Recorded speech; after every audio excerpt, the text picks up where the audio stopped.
Everyone, Happy New Year. 2023 has been amazing, and I cannot wait to see what 2024 has in store for us. Some big changes happening to us in this garage. The Audi RS5 is sold.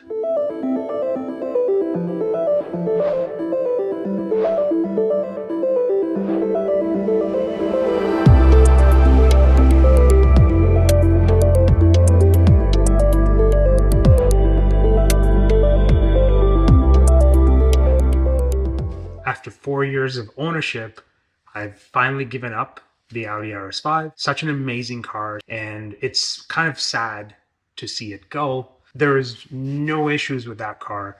Perfect car. Whoever's going to own that car next, they're going to have a blast with it. You have the lowest mileage Audi RS5 with added warranty and just well taken care of. So whoever you are, please enjoy the Audi RS5. Take care of it.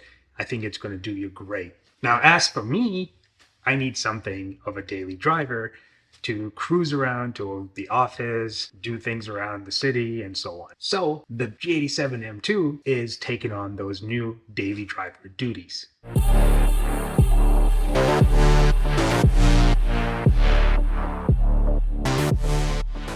Now, I know what you all may be thinking. This guy is giving up a quattro all-wheel drive system for a BMW rear-wheel drive system with a manual. Yes, it is a bit of a shift in thinking and shift in driving style. While it can be nerve-wracking, it is also a lot of fun in the snow and the sort of cold temperatures. And I only take it out on decent days where there isn't a massive snowstorm or the roads are just full of snow where I won't be able to drive it. And for that, we have our Macan GTS. From a usability perspective, I think the fleet that we have will cover all the various scenarios that we need. There are some challenges with getting the G87 M2 prepped for winter use. Obviously, we will need winter tires and wheels. We're not going to run winters on the Edelweiss wheels. Those are our summer-only wheels. That's been put away for now. And I didn't want to spend a whole lot of money on fresh rubber, fresh winter rubber for the M2. So I looked into seeing if I can get the Audi spec wheels and tires on the M2. And that's what we've done. We're going to be driving the M2 in the winter. Not on these wheels. You'll see the wheels in a moment.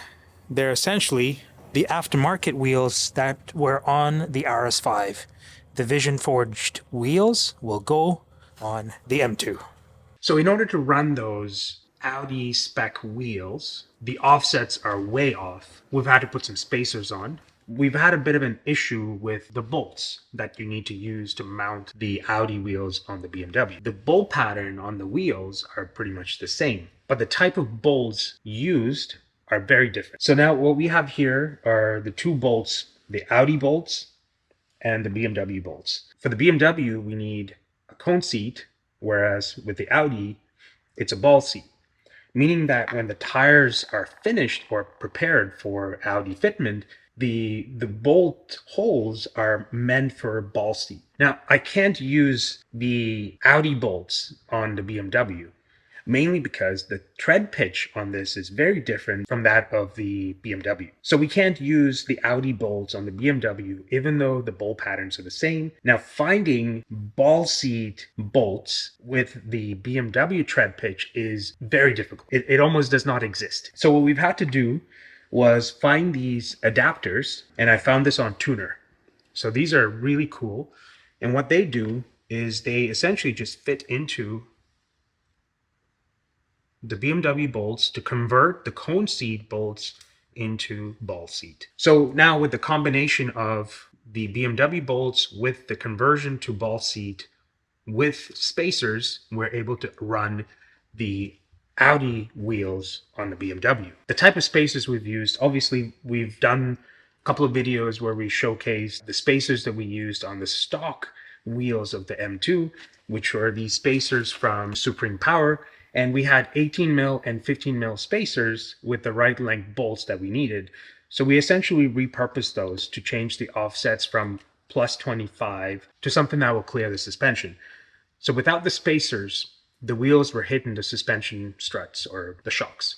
So this is why we put 15 mil spacers up front to get that clearance from the shocks, and then 18 mil spacers on for the rear. There you go. The Vision Forge wheels from the Audi RS5 works really well with the M2. The finish, the bronze finish with the Zambord blue, it just looks pretty amazing. What do you all think? These are 20 by 10.5 square with 285/30 tires. So I'm running a 20-inch square setup for winter, and I think it looks pretty amazing. If anything, we could run this for the summer too if we put summer tires on this wheel as well. So Vision Forge wheels just looks pretty amazing on the G87 M2. Let me know what you all think. I haven't gotten rid of my Edelweiss wheels. Those wheels are still here. They're right behind me here. Put away for the winter. It's going to be stacked up until it's ready for springtime, and we'll put them back on. But in addition to the winter tires and wheels, we also had to prep the car for clearance. Now, if you've seen my previous videos, you know that we've slammed this on height adjustable suspension, the Cobra suspension. With that, when comparing to the Audi, there isn't a whole lot of clearance up front. The Audi was running a lot higher than the G87 M2 in the setup. So I've opted not to raise the suspension, but rather remove the front lip. And that gives me a little bit more confidence to drive it in the winter and not scrape off the front lip accidentally. But the rest I have left on, the side skirt and the winglet in the back, they remain, they're gonna stay on for the winter. It doesn't really cause a clearance issue. It looks a bit bare without the front lip, I will admit, but it's a small sacrifice to make for the winter. So what do you all think? Do you think I'm crazy for running the G87 M2 in the winter? I know there's probably a lot of people out there cruising this in the winters. In our Ottawa winters, we see a lot of snow. So the true test will come in a month or so when we have majority of the snowfall. I'm very happy that I decided to keep the G87. I think a manual rear-wheel drive in our Canadian winters is going to be fun but challenging, but I'm up for the challenge. Let me know what you all think. What would you have done? Would you have kept the Audi or would you have kept the M2? I think I made the right decision. If not, c'est la vie. We'll move on to something else. And right beside me, we've got the 991.2 GT3 RS. That still remains in the stable. That's not going away anytime soon. Although I've had these thoughts of wanting to replace it with something more usable, like a Carrera GTS or a Carrera S with CCBs and a manual. It's something to be discussed. We'll leave that for another video. In this one, I just wanted to give everyone a quick update on where I am with my cars and what I'm planning to do with the G87. Let me know what you all think. Leave a comment down below. That's it, everyone. Looking forward to somewhat of a long winter, but I think it's going to be super fun with this manual rear-wheel drive M2. Thank you all for watching. If you enjoy this one, like the video, subscribe to the channel. Yeah, my hands are frozen, so I'm going to wrap it up. Thank you all for watching.